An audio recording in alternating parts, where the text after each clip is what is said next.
Este podcast é uma realização O Historiante.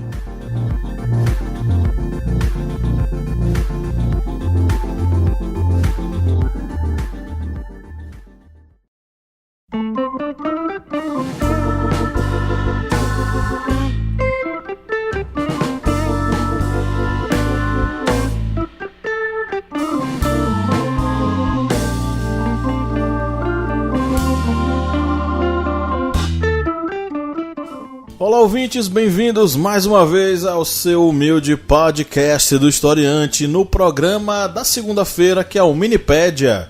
Eu sou o professor Pablo Magalhães e aqui do meu lado está o meu querido colega, o senhor Kleber Roberto. Toma aí. Toma aí, é? Vamos mudar. Diga. Estamos aqui vivendo este momento lindo. Ok, Roberto Carlos. Bom, bem-vindos mais uma vez ao seu programa de início de semana, que é o Minipédia, com análise sobre vários conteúdos históricos, eventos históricos, conceitos históricos. E o conceito histórico que a gente vai tratar hoje, né, o evento histórico que a gente vai tratar hoje é a formação do Estado, a formação do Reino de Portugal durante o período medieval. Mas antes de a gente entrar na pauta, você que nos ouve e nos acompanha há um bom tempo, você já é nosso apoiador? Se você não é nosso apoiador, então considere ser um apoiador, porque isso vai nos ajudar muito a manter esse projeto e a expandi-lo, né? Quem sabe atingindo ainda mais pessoas. Para fazer isso é simples. Você vai acessar o apoia.se/historiante e vai fazer um apoio a partir de R$4 mensais. A partir de R$4 mensais você entra no nosso grupo secreto com muito conteúdo exclusivo, com videoaulas, podcasts, materiais para estudo, enfim, muita coisa exclusiva para você que só é veiculada no nosso grupo secreto e no nosso aplicativo através do botão Conteúdo para Apoiadores. Além disso, você ainda pode participar do nosso sorteio mensal de livros das nossas editoras parceiras. Esse mês nós estamos com a parceria com a super editora Contra a Corrente, com muitos livros interessantíssimos, né, Kleber? Isso mesmo, muita coisa boa, muita coisa interessante. E Kleber está lendo um desses livros, né, Kleber? Exatamente, estou lendo e vai vir algumas análises para vocês entenderem um pouco sobre as oligarquias no Brasil. Isso aí, uma visão histórica aí sobre a formação das oligarquias no Brasil. Deixo logo aqui registrado um abraço para os nossos amigos aí da editora Contra a Corrente. Acessem lá o site da editora Contra a Corrente e confiram o acervo deles, que é fantástico, tá? Bom, para você participar desse sorteio, você tem que ser o nosso apoiador. Então vá no apoia.se/historiante e faça seu apoio. Você pode até participar, inclusive, das gravações dos nossos podcasts. Imagina você aqui participando desse nosso bate-papo maravilhoso, né? Então se liga aí, se inscreve aí, faça o seu apoio lá no apoia.se/historiante. Além disso, você também pode ser nosso aluno. Você pode cursar aí nossos conteúdos através do site ohistoriante.com.br. Basta você acessar o menu plataforma e você vai ter acesso aos nossos vários cursos, né, que você pode fazer a partir da inscrição de R$ 59,90. Vou dar um destaque aqui para um desses cursos, que é o curso sobre a história de Pernambuco. Você pernambucano aí que quer conhecer um pouco mais sobre o seu estado, a história do seu estado, ou você que está querendo prestar concursos e um dos requisitos é entender sobre a história de Pernambuco, ou você que é curioso, você quer aprender mais sobre esse estado que foi um estado fundamental para o desenvolvimento econômico do país, principalmente durante o período colonial. É só você se inscrever que você vai ter acesso a muito conteúdo 100% online, com certificação de 30 horas acadêmicas, certificadozinho reconhecido para você poder utilizar. E você que é professor, utilizar para o seu aumento de provimentos, né? Você que é aluno, você utilizar como horas acadêmicas, e você que é curioso, você utilizar para colocar em plastificado pendurado no seu quarto. Enfim, seja um aluno. Para você aprender muita coisa, vá lá no historiante.com.br e faça a sua inscrição. Quem é nosso apoiador já sabe, tem de 30% a 40% de desconto.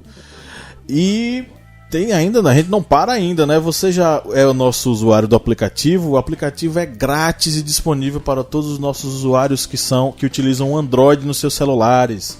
Vá lá na Play Store e faça o download desse aplicativo gratuito, com simulados, com cards de resumo, com aulas em áudio, com vídeos, com material para estudo e por aí vai, tá? Muito conteúdo para você aprender a qualquer momento, a qualquer hora, em qualquer lugar. Então baixe lá nosso aplicativo, é só você buscar lá na Play Store o aplicativo Historiante que você encontra com a gente. E você já conhece a família Historiante de podcasts? Se você não conhece ainda, você precisa conhecer. Em qualquer agregador de podcasts você pode encontrar essa família maravilhosa.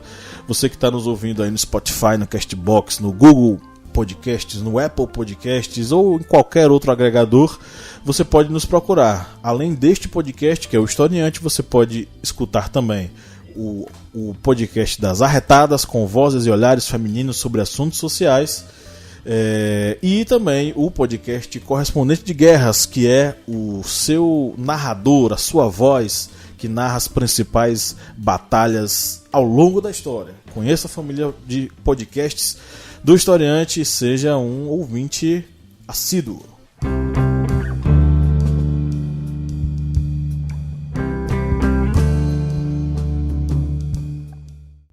Bom, agora a gente vai entrar na pauta de hoje, né, Kleber? Isso mesmo. Vamos falar um pouco sobre a formação do Reino de Portugal, pois muitas pessoas não sabem, mas a formação do Reino de Portugal foi uma das mais longas pelejas militares da Europa medieval, pois foi tanto uma luta não somente pela independência junto ao Reino das Espanhas, pois eram vários reinos que formavam ali o território espanhol, como também uma luta dentro da reconquista da Península Ibérica contra os muçulmanos. Que nesse momento estava completamente tomada por reinos muçulmanos. E qual era o califado mesmo? Que respondia, você lembra? Qual era o califado? Califado Omíada? Foi o Califado Almohada. Ok. Que ele dominou a região da Península Ibérica já, digamos, na reta ali de meados no período da Reconquista, entre o século XII ao século XIII, que foi um período de muitos embates. E dentro desse período estava um pequeno condado ali voltado para o que seria o Oceano Atlântico. Um condado que os portugueses chamavam de Portucale, o Porto Calmo. Eu poderia dizer, Kleber, você que é especialista nisso, que Portugal foi o primeiro estado com características modernas da lei da Península? Foi um dos primeiros reinos a formarem o seu território, como é o território até os dias atuais. Nesse período, os vários reinos europeus, a Península Itálica ainda era envolvida, os reinos, os estados papais, as cidades, repúblicas, o Sacro Império Romano Germânico ainda era permeado de vários condados e depois acabou se dividindo em vários reinos. A França e a Inglaterra ainda estavam em luta. E Portugal, ele acabou formando o seu território, é um território que desde a Idade Média ele tem essa característica. Logicamente, depois da sua formação com o rei Afonso Henriques, ele acabou tendo outras expansões, porque como era o processo de reconquista da Península Ibérica, ele acabou empurrando os muçulmanos para o sul.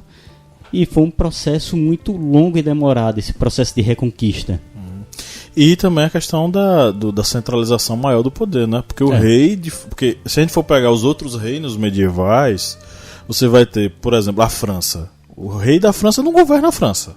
Quem governa a França são determinados condes, por exemplo, a Aquitânia é muito forte, a Normandia é muito forte, a Bretanha.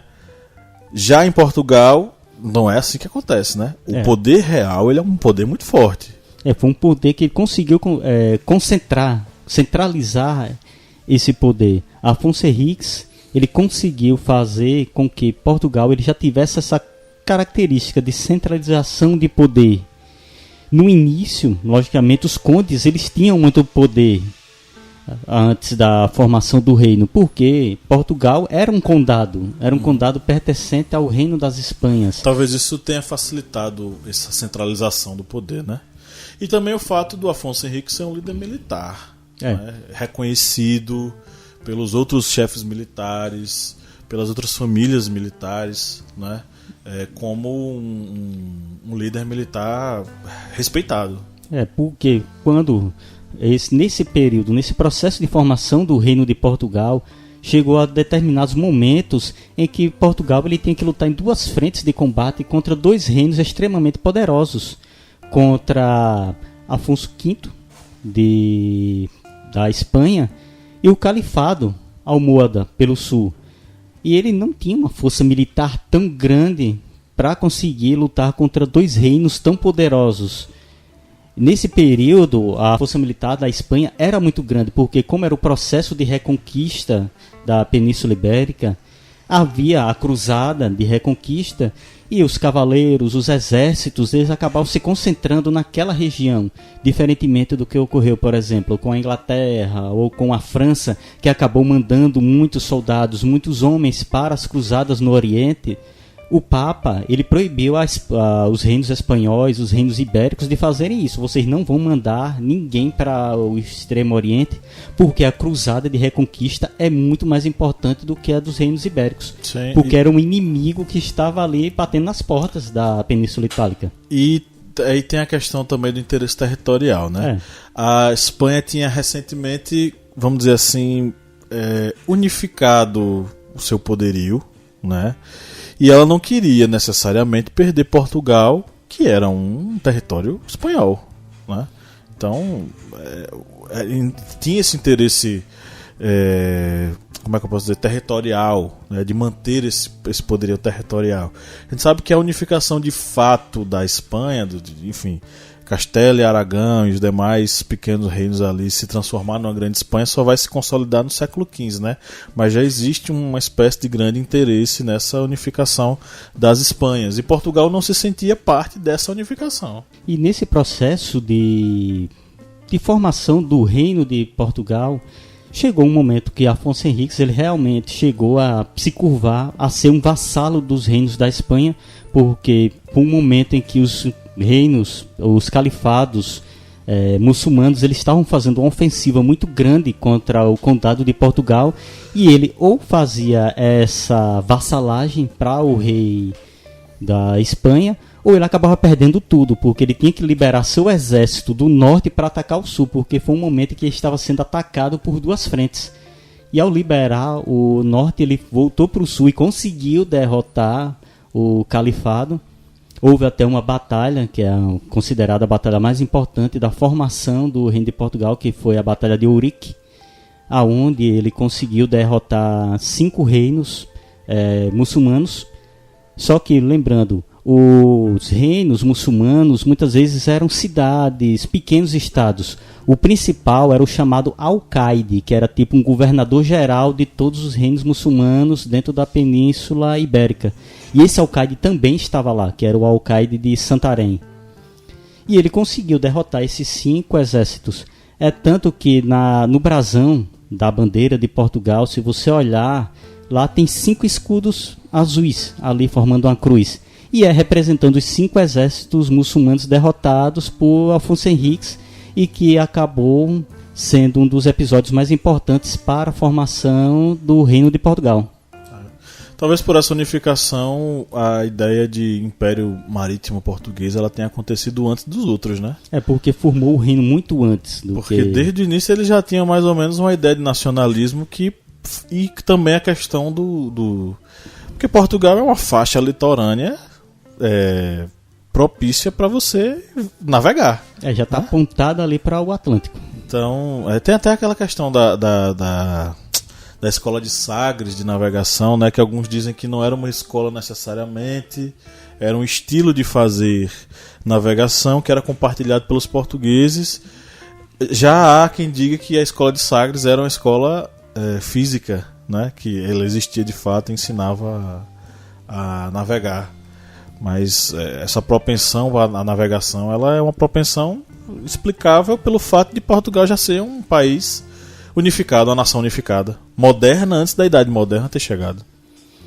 E essa formação do Reino de Portugal, para também ter esse aspecto de uma vantagem marítima sobre os outros, vai também desse contato que havia com o mundo muçulmano, pois o mundo muçulmano acabou contribuindo bastante com os reinos, tanto da Espanha como o reino de Portugal, para essa expansão marítima, pois eles levaram muitas tecnologias da época, e também cálculos matemáticos, mapas, equipamentos, e tudo isso facilitou para que essas nações, o reino da Espanha e o reino de Portugal, que tinham esse contato maior com o mundo muçulmano, tivessem essa vantagem técnica sobre os outros reinos. Uma cultura de navegação também, né? Isso. Uma cultura de navegar típica da Península Ibérica, que praticamente final da Idade Média, início da Idade Moderna, quem é que domina o mundo?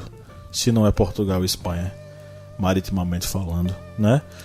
Dominando aí a costa da África, vários países, inclusive a Inglaterra nessa época. Quem era a Inglaterra nessa época do ponto de vista militar, naval? Praticamente uma nulidade perto de Portugal e Espanha, né? Então, esse desenvolvimento, essa unificação, ela foi, como é que eu posso dizer, providencial para Portugal, ele acabar virando essa potência, esse império marítimo já em fins da Idade Média, início da Idade Moderna. E lembrando que é um reino que se formou apenas através de um homem, que foi Afonso Henriques. Muitos reinos acabam tendo vários governos, vários reis, para conseguir formar o reino e depois conseguir uma autorização junto ao Papa, porque a Igreja Católica ela tinha o poder de definir esse Estado vai ser um reino independente, e Portugal ele precisava também dessa autorização junto ao Papa para ser um reino independente e dessa forma não ter a Espanha como uma ameaça contra os portugueses. Porque a Igreja Católica, habilmente, inteligentemente, tentava evitar ao máximo esses conflitos entre as potências da cristandade, porque isso acabava fragilizando esses territórios e era muito propício para o mundo muçulmano, para os reinos do Califado Almohade, ter dois reinos fragilizados, a Espanha e Portugal lutando entre si, acabando de destruir suas forças militares, e isso aí seria propício para uma nova expansão muçulmana dentro da Península Ibérica. Agora seria bom a gente falar sobre a atuação das ordens de cavalaria, né, em Portugal, na verdade na Reconquista como um todo, né? As ordens de cavalaria, elas foram muito importantes, tanto para essa formação militar portuguesa, como também para até o processo de reconquista da Península Ibérica e da formação desse reino de Portugal, empurrando as forças muçulmanas para fora desse território que formou o reino de Portugal. Por exemplo, a atuação, na verdade não era a atuação dos templários em si, mas de um dos seus braços em Portugal, que era a Ordem de Cristo, né? A Ordem de Cristo é que vai ser Cuidado para não confundir com os jesuítas, viu, gente? Que tá ouvindo a gente. Não são os jesuítas, não. Os jesuítas vão aparecer lá já no processo de contra-reforma. Isso, nesse caso é a Ordem de Cristo, a Ordem de Cavalaria, tá? Que vai atuar nesse processo e, né, através da rede de castelos ou castros, né, como fala em português de Portugal, os castros, eles vão acabar lutando contra os muçulmanos, expulsando esses muçulmanos. E um fato muito importante também é que teve uma cruzada que ela foi para o Oriente e acabou passando também em Portugal, que foi a segunda cruzada. Ela foi muito importante nessa formação do reino de Portugal porque ela auxiliou os portugueses na reconquista da cidade de Lisboa. Os cruzados, eles apoiaram Afonso Henriques para reconquistar essa importante cidade que acabou se tornando a capital futuramente do reino de Portugal, mas futuramente, porque nesse período Portugal tinha outras cidades com uma maior predominância e importância, como Guimarães, Coimbra, e essa participação dos cruzados na reconquista de Lisboa acabou causando até uns contratempos, porque os cruzados eles tinham uma ideia de invadir a cidade e massacrar a população muçulmana. Já Afonso Henriques ele já tinha uma ideia de que deveria invadir a cidade, tomar a cidade, mas deveria deixar a população em paz, porque iam ser súditos dele, iam ser depois cidadãos desse reino que ele estava formando. Ou seja, ele já tinha uma ideia de formar uma unidade nacional com aquela população dentro do reino de Portugal, que era uma população muito diminuta, muito reduzida, e perder pessoas para um massacre, uma barbárie apenas descontrolada dos cruzados não era algo interessante. E isso acabou causando vários constrangimentos e contratempos dentro dessa reconquista da cidade de Lisboa. E até um livro interessante que poucas pessoas conhecem, que é a história do cerco de Lisboa, que é de José Saramago. Pouca gente sabe que José Saramago tem um livro histórico, e ele narra essa história. Eu já ia perguntar qual era a sua indicação de leitura, né? Eu tenho um aqui, só que eu não sei quem está ouvindo a gente, às vezes é uma pessoa, um professor, ou é um aluno de faculdade, de história, já está mais aprofundado nesses assuntos. Eu lembro que a gente empreendeu uma pesquisa sobre Portugal, né? E a gente encontrou o José Matoso. E ele tem um livro chamado Ricos Homens, Infanções e Cavaleiros, que fala sobre a nobreza medieval portuguesa no século XI e XII. Que é interessante, eu li e ele faz um levantamento sobre quem eram esses homens, quais eram as categorias que eles acompanhavam, né? Ele destrincha o que eram os ricos homens, quem eram os infanções, quem eram os cavaleiros, as relações deles dentro da Portugal medieval. E vou também dar outra dica, e esse é um livro de uma portuguesa, que é o livro Afonso Henriques, O Homem, que é um livro da escritora portuguesa Cristina Torrão. E esse livro, ele é um romance histórico, mas ele tem uma base de pesquisa muito grande para ser feito. Não foge da narrativa histórica. É um livro muito interessante. Eu não sei se ele está disponível por alguma editora no Brasil, mas eu recomendo vocês procurarem o PDF dele, o e-book, para comprar, porque é um livro muito interessante sobre a formação do Reino de Portugal. E eu tenho outro aqui, que é o livro O Portugal Medieval, Monarquia e Sociedade, organizado pelo professor Carlos Nogueira.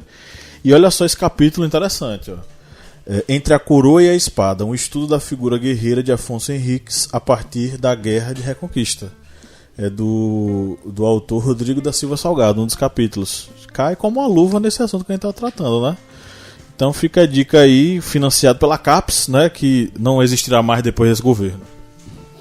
Não existirá mais literatura no Brasil. Vamos ver apenas artigos sobre terra plana e vacina faz mal. Ok, eu não sei se tem filme. Tem filme? Sobre Afonso Henriques e a Reconquista e a Constituição. Eu sei que do tem território. Tem documentários sobre a formação do Reino de Portugal. Tem aquele documentário mais antigo, né, que a gente assistiu. Como é que é o nome dele mesmo? O Portugal, não, Os Reis de Portugal, né? Tem um documentário muito interessante, que é o documentário Os Reis de Portugal, que ele narra a formação do Reino de Portugal através de várias pesquisas. E é um documentário muito interessante, porque é baseado em autores portugueses. Olha só que interessante, né? Porque ele pega das origens de Portugal, ele vai da pré-história de Portugal à formação do condado, né? Então é uma coisa maravilhosa. O interessante é que essa série de documentários são vários, né? São vários DVDs. O primeiro volume é o volume 0, não é nem volume 1, entendeu? Que eu acho interessante. O volume 0 é esse da pré-história. O volume 1 já é contando sobre Afonso Henriques e o processo de unificação de Portugal. E ele fala, o narrador, eu esqueci o nome dele agora. Esqueci completamente o nome dele agora. Vocês aí, bota no Google documentário Reis de Portugal. Ele faz uma explicação bem interessante sobre a Batalha de Ouriques. Ele destrincha a batalha todinha, as posições de batalha dos caras. É uma coisa maravilhosa aí. Para quem tem curiosidade de saber sobre isso, é uma série documental muito boa e muito aprofundada. E agora a pessoa tem que ter muito fôlego, né? Porque 2 horas só aquele velhinho falando, né? Não sei o que, tá, do início ao fim, mas é riquíssima a narrativa que ele apresenta lá, da Reconquista e da construção de Portugal. Então é isso, pessoal, chegamos ao final de mais uma minipédia Queria agradecer a todos vocês que permaneceram aqui conosco. E tudo que eu preciso desejar a vocês é bons estudos e até a próxima. Tchau, tchau. Tamo junto e Shalom.